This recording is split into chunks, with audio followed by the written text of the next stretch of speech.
নমস্কাৰ, মই আজি আছো আমাৰ শিৱসাগৰ যুৱ দলৰ প্ৰাংগণত আৰু ইয়াৰ পৰাই ভিডিঅ' আৰম্ভ কৰিছো আৰু ইয়াত বিশেষ অনুষ্ঠানবাগী চলি আছে। ভিতৰত গৈ মই আপোনালোকক দেখাই থাকিম কিনো অনুষ্ঠানবাগী হৈছে আৰু ভিতৰলৈ বলক অনুষ্ঠানবাগীৰ মাজত।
আজি এই কাৰ্যসূচী বৰ বেছি দীঘলীয়া নহয়, গতিকে আপোনালোকক আৰম্ভণিতে এটা অনুৰোধ জনাইছোঁ, অনুষ্ঠানটোৰ শেষলৈকে যাতে আপোনালোকে থাকে।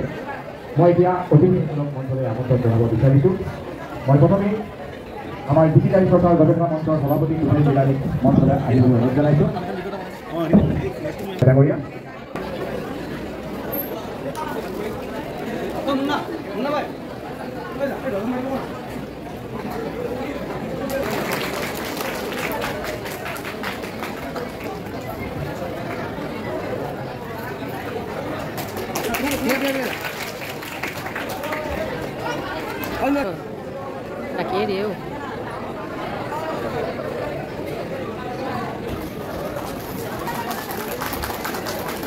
সুযোগ্য সন্তান, যিজন সুযোগ্য সন্তানে এই আৰু আমাৰ সঞ্জলীলা বাঞ্চালীৰ দৰে পৰিচালক সংগীত পৰিচালকক চাই পেলাইছে আৰু সেইটো কোনো নহয় আমাৰ ছাৰৰ সুযোগ্য পুত্ৰ অনুৰাগ শইকীয়া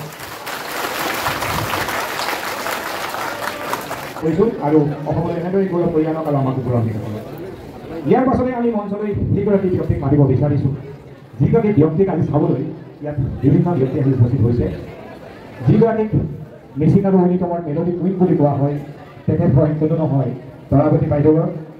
তেখেতে পুৱাই আহি আমাৰ মাজত আজি উপস্থিত হৈছেহি সুদূৰ ধেমাজিৰ পৰা, যদিও শিৱসাগৰৰ জীয়ৰী। মই বাইদেউ মঞ্চলৈ আহিবলৈ জনাইছোঁ, এটা হাত চাপৰি বাইদেউৰ বাবে।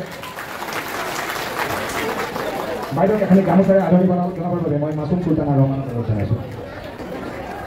ইয়াৰ পাছতে আমি মঞ্চৰে আমন্ত্ৰণ জনাইছোঁ যিগৰাকী ব্যক্তিক আজি আমি জীৱনজোৰা সূচনা বঁটা প্ৰদান কৰি তেখেত আন কোনো নহয়, এইবাৰ অসম চৰকাৰৰ শিল্পী পেঞ্চন লাভ কৰা প্ৰবীণ জিকি শিল্পী গোলাঘাটৰ সংস্কৃতি নামে মই তেখেতক মঞ্চলৈ আহিবলৈ অনুৰোধ জনাইছোঁ। তেখেতক এখানি গামোচাৰে আদৰণি জনাব মিনাজ আহমেদে।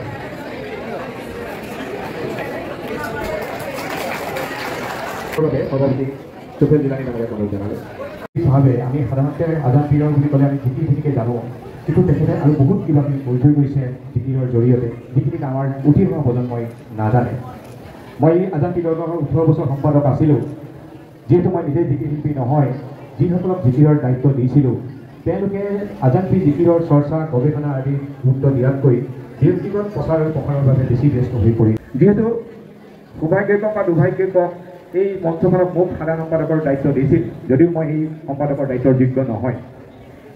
সকলোৱে কৈছিল যে শিৱসাগৰত কৰ্মশালা নকৰি এটা বেলেগ ধৰণৰ অনুষ্ঠান কৰক, আৰু মই তেতিয়াই ভাবিছিলোঁ যে আজান পীৰৰ যি সৃষ্টিৰাজি সেয়া আমি যদি নতুন প্ৰজন্মৰ মাজলৈ লৈ যাব পাৰোঁ তেতিয়াহ'লে লাভ হ'ব।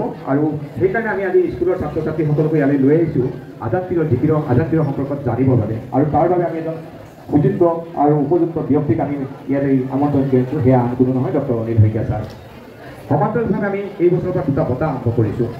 এটা বঁটা হৈছে জিকিৰ সমাজ টেকিবুদ্দিন আহমেদ বৰুণী বঁটা, যি বঁটা আমি আজি প্ৰথম 2024-25 বৰ্ষৰ বঁটা আমি শ্ৰীযুতা তৰাৱতী কৰি মিলি বাইদেউক আমি প্ৰদান কৰিম। আৰু সমান্তৰালভাৱে যিসকলে জিকিৰৰ বাবে নিৰবিচ্ছিন্নভাৱে কাম কৰি গৈছে সুদীপ ঢোকাল, তাৰ মাজৰ পৰা এজনক আমি জীৱনজোৰা সাধনা বঁটা প্ৰদান কৰিম, আৰু এইবাৰ আমি প্ৰদান কৰিম শামছুদ্দিন আহমেদক। ইয়াৰ লগতে আমি জিকিৰৰ প্ৰসাৰত যাতে আমি যিসকলে কাম কৰি গৈছে তেওঁলোকক যাতে অলপ প্ৰেৰণা দিব পাৰোঁ, তাৰ বাবে কেইগৰাকীমান জিকি শিল্পীক আমি ইয়াত সম্বৰ্ধনা দিম। সম্বৰ্ধনা বুলি ঠিক নকওঁ, আমি তেওঁলোকৰ আচলতে কিছু মৰম দিম, কাৰণ তেওঁলোকে যিখিনি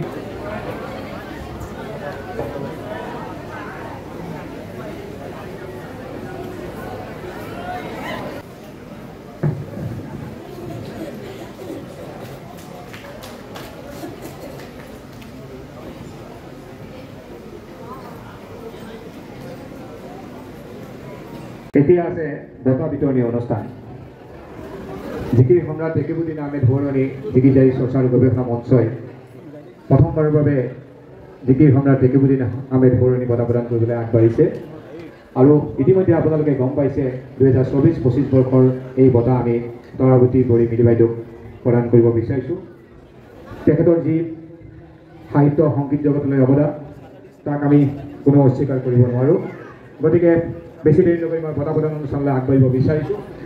বাইদেউক বঁটা প্ৰদান কৰাৰ পূৰ্বে বাইদেউৰ সম্পৰ্কত বাইদেউৰ এটি চমু পৰিচয় আমি আপোনালোকৰ আগত দাঙি ধৰিব বিচাৰিছোঁ। আৰু এই চমু পৰিচয় দাঙি ধৰিব আমাৰ সকলোৰে পৰিচিত এজন ব্যক্তি, মোৰ শ্ৰদ্ধাৰ ককাইদেউ ওচৰত পুনৰাম মিলি ডাঙৰীয়াই। মই পুনৰাম মিলি ডাঙৰীয়াক মঞ্চলৈ আহিবলৈ অনুৰোধ জনাইছোঁ। শ্ৰদ্ধা ভাজন লিখোঁ। সকলোকে নমস্কাৰ, আসসালামু আলাইকুম। জিকিৰ সম্ৰাট টেকিবুদ্দিন আহমেদ বৰুণী জিকিৰজাৰী চৰ্চা আৰু গৱেষণা মঞ্চ অসমৰ মাননীয় সভাপতি শ্ৰীযুত তুফেল জিলানী ডাঙৰীয়া আৰু সাধাৰণ সম্পাদক শ্ৰীযুত ইনামুল হাজৰিকা ডাঙৰীয়াৰ প্ৰমুখ্যে বিশিষ্ট শিক্ষাবিদ তথা লোকসংগীতৰ সাধক, সমাজ সংযুক্ত স্তম্ভ সংবাদসেৱীসকল, এই পবিত্ৰ অনুষ্ঠানটিৰ উদ্যোক্তা পৰিয়ালৰ সদস্যসকল আৰু বিভিন্ন অঞ্চলৰ পৰা আহি উপস্থিত থকা শ্ৰদ্ধা ব্যক্তিসকল, বিশেষকৈ আমাৰ দিচাংমুখৰ পৰা অহা মাজৰ লিগিৰবাৰীৰ পৰা অহা মিচিং ৰেঙাম আৰু ছাত্ৰ ছাত্ৰী শিৱসাগৰ অন্তৰ্গত দিচাংমুখৰ অন্যতম শৈক্ষিক, সামাজিক আৰু সাংস্কৃতিকভাৱে আগবঢ়া এখন গাঁও মাজৰবাৰী, যাক আমি পূৰ্বতে চাৰিঘৰীয়া বুলি জানিছিলোঁ। কাষত লাগি থকা গাঁওখন লিগিৰিবাৰী, পূৰ্বতে নাম আছিল মৰুগুটি। যিহেতু অসমৰ জনজাতিসকলৰ দ্বিতীয় সংখ্যাগৰিষ্ঠ মিচিং জনজাতিসকল শান্তি আৰু সমাজপ্ৰিয়, সেয়েহে দুইখন গাঁৱত লগ লাগি মাজৰ লিগিৰিবাৰী বুলি কৈ ভাল পায়। এইখন গাঁৱতে জন্মগ্ৰহণ কৰা আমাৰ মাননীয় শ্ৰীমতী তৰাৱতী মিলি, যাক মিচিঙৰ ঐনিত্যমৰ ৰাণী বুলি জনা যায়। তেখেতৰ পিতৃৰ নাম স্বৰ্গীয় বেতাং মিলি আৰু মাতৃৰ নাম স্বৰ্গীয় সোণেশ্বৰী মিলি। এক সময়ত ঐনিতক গাঁৱৰ চোতালৰ আৰু পথাৰত বন নিৰাওঁতে, ধান দাওঁতে আৰু সৰিয়হ তোলা সময়ত গোৱা প্ৰথা আছিল। তাৰোপৰি অসমৰ বাতৰি শাখত বহাগ বিহু আৰু মিচিং জনগোষ্ঠীৰ অন্যতম কৃষিভিত্তিক উৎসৱ আলি আই লৃগাঙত আৰু মাহেকে পষেকে গাঁৱৰ ৰাজহুৱা চোতালত ডেকা গাভৰুৱে সকলে নাচ গান কৰোঁতে ঐনিতম গাই আনন্দ ফূৰ্তি কৰাত সীমিত আছিল। তৰাৱতী মিলিবৰী বাইদেউ আৰু বিশিষ্ট শিল্পী, সাংস্কৃতিক সাধক আৰু গৱেষক, বৰ্তমানৰ অসম জনজাতি সাংস্কৃতিক মহাসভাৰ সভাপতি শ্ৰদ্ধাৰ শ্ৰীযুত সুৰুজ কুমাৰ পাতিৰি ডাঙৰীয়া একেলগে ৰেডিঅ' চেণ্টাৰ অডিশ্যন পৰীক্ষাত অৱতীৰ্ণ হৈ আৰু একে সময়তে উত্তীৰ্ণ হোৱাৰ পিছত প্ৰায়ে একেলগে সাংস্কৃতিক অনুষ্ঠান আগভাগ লৈ বিভিন্ন সময়ত একেলগে সাংস্কৃতিক অনুষ্ঠান পৰিৱেশন কৰা বুলি জানিব পাৰি।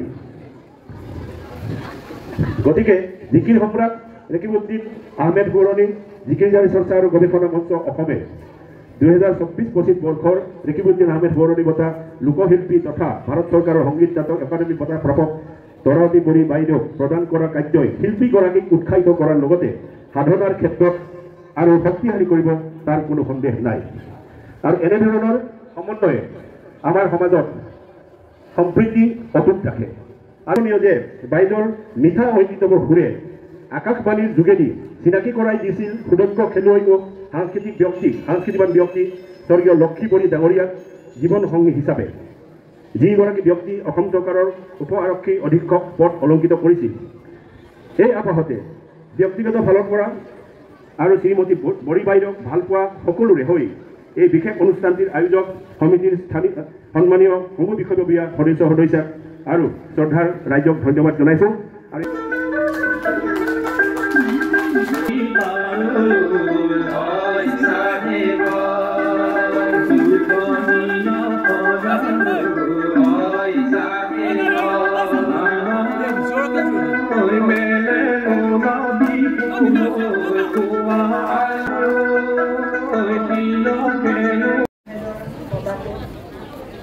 মোক দিয়াৰ কাৰণে মই বহুত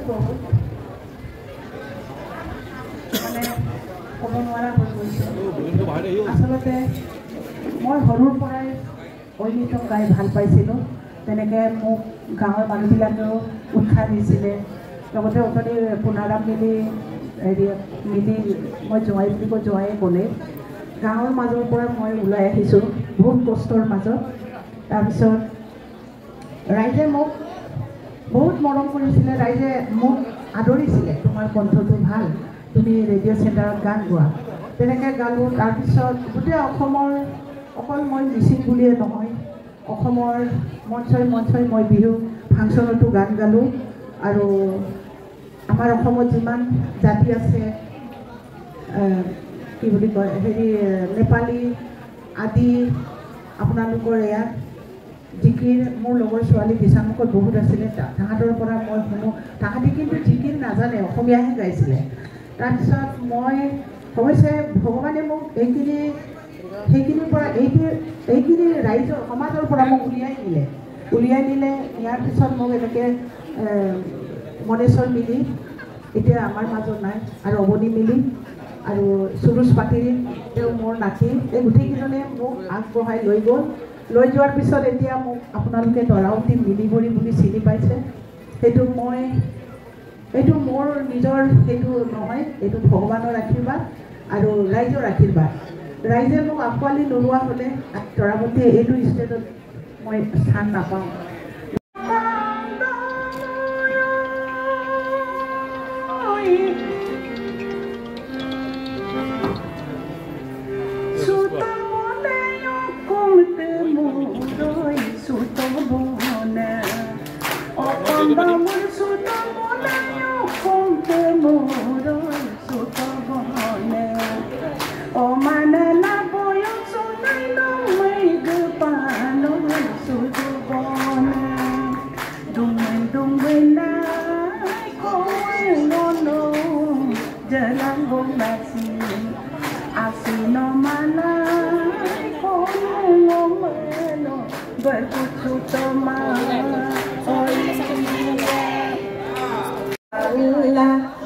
মোর মহদিন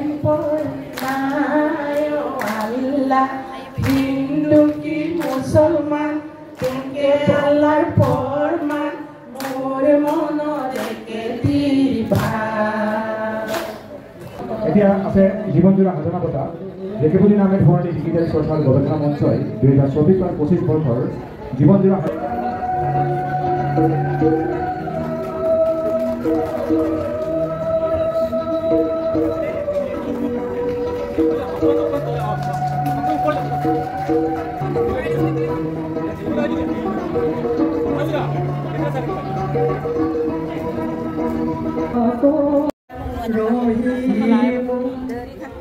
ভিডিঅ'বিলাকো মাৰি দিয়া ভিতৰতে ন যে এটেণ্ড কৰিলে যে আকৌ ন অকণমান হ'লেও ভাল লাগিছে আৰু বহুত ভাল লাগিছে জানে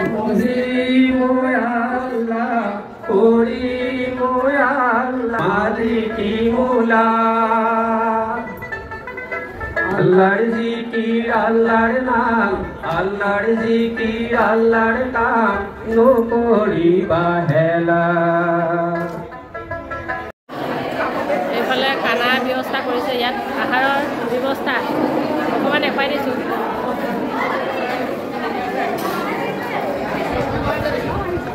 ঠিক আছে দাদা ঠিক আছে অকণমান ভিডিঅ' কৰি দিছোঁ খোৱাখিনি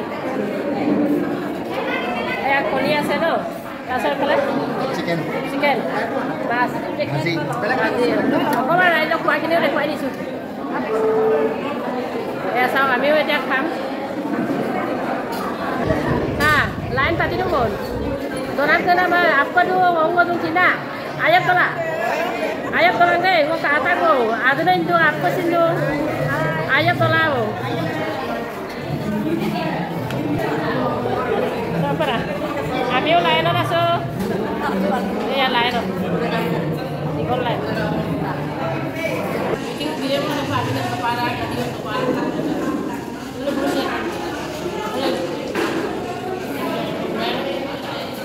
পিছতে আজি কাৰ্যসূচী সামৰণি পৰিব